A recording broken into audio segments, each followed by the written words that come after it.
아니, 어떻게 이렇게 극심한 혼란의 시대에 신앙의 질서를 담은 가장 정교한 문서 중 하나가 탄생할 수 있었을까요? 오늘 우리가 함께 들여다볼 이야기는요, 평온한 시기의 산물이 아니라 그야말로 역사의 뜨거운 용광로 속에서 만들어진 웨스트민스터 요리문답 이야기입니다. 자, 이 심오한 질문으로 한번 시작해 볼까요? 이게 바로 웨스트민스터 소요리문답의 첫 번째 질문인데요. 정말 수세기 동안 수많은 사람들의 신앙을 만들어 온 그런 질문이죠. 그런데 말이죠. 이 심오한 질문에 대한 답이 조용한 서재 같은 데서 나온 게 아니에요. 국가의 운명에 걸린 격동의 한복판에서 만들어졌습니다. 자, 그 시대로 우리 함께 한번 들어가 보시죠. 네. 첫 번째 이야기, 바로 갈등의 도가니입니다. 17세기 잉글랜드, 그야말로 정치적, 종교적 혼란의 한복판으로 한번 들어가 보겠습니다. 그때 잉글랜드는요, 정말 말 그대로 두 동강이 나 있었어요. 한쪽에는 내 권력은 신에게서 왔다고 믿었던 찰스 1세가 있었고요. 이 왕이 교회를 막 화려한 카톨릭 스타일로 되돌리려고 했죠.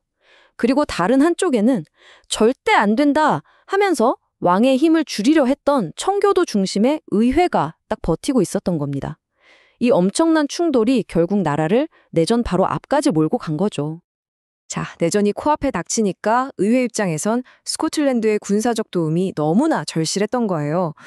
이미 장로교를 국교로 삼고 있던 스코틀랜드는 도움의 대가로 딱 한 가지를 요구합니다. 그게 뭐냐?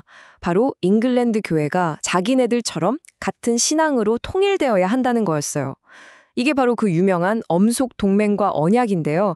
다시 말해서 이제 신학을 하나로 통일하는 건 그냥 좋은 일이 아니라 나라의 생존이 걸린 그야말로 필수 조건이 되어버린 겁니다. 자, 그렇다면 이 엄청난 신학적 과제, 이 위기를 해결할 임무는 과연 누구에게 맡겨졌을까요? 네, 바로 그 시대 최고의 학자들이었습니다.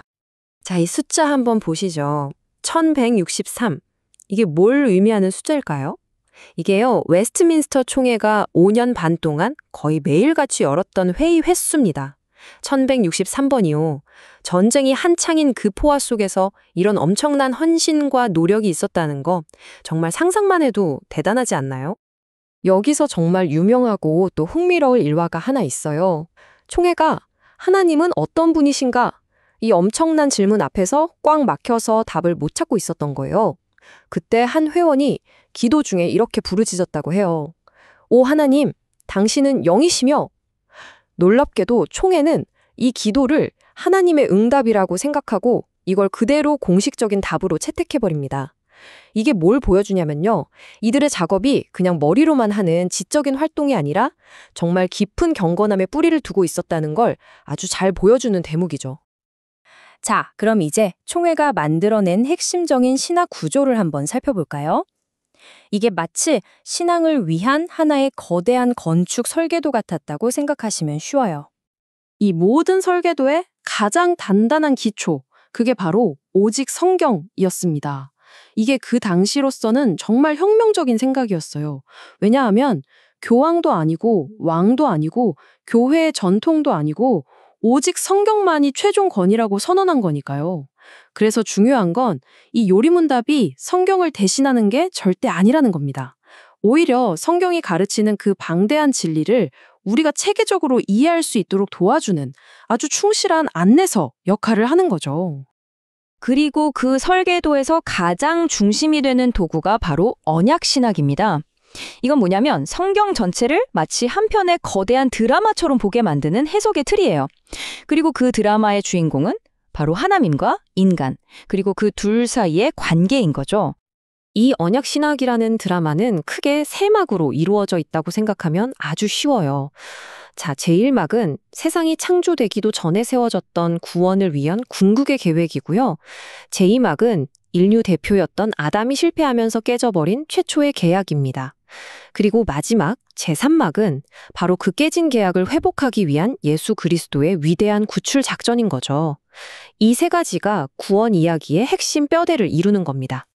자, 그럼 이 총회의 작업의 결과물 중에서 가장 중요한 두 가지 교육 문서에 한번 집중해 보겠습니다. 이 표를 보시면 두 요리 문답의 목적이 아주 명확하게 보이죠?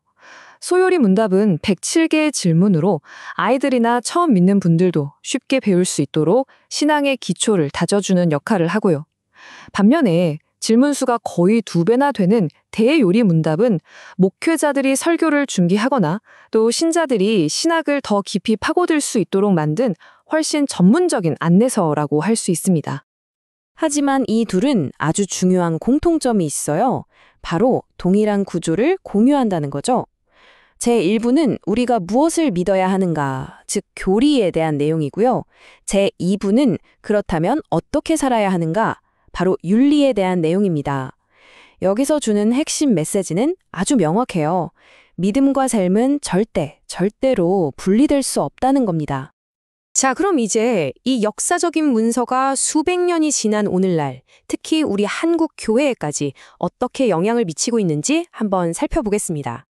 17세기 잉글랜드에서 만들어진 이 문서들이 수백 년이라는 시간을 훌쩍 뛰어넘어서 바로 이 한국 땅까지 오게 됩니다.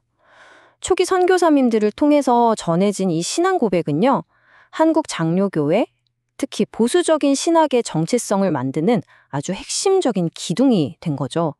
그런데 바로 여기서 오늘날까지도 이어지는 아주 중요한 신학적 갈림길이 나타나요.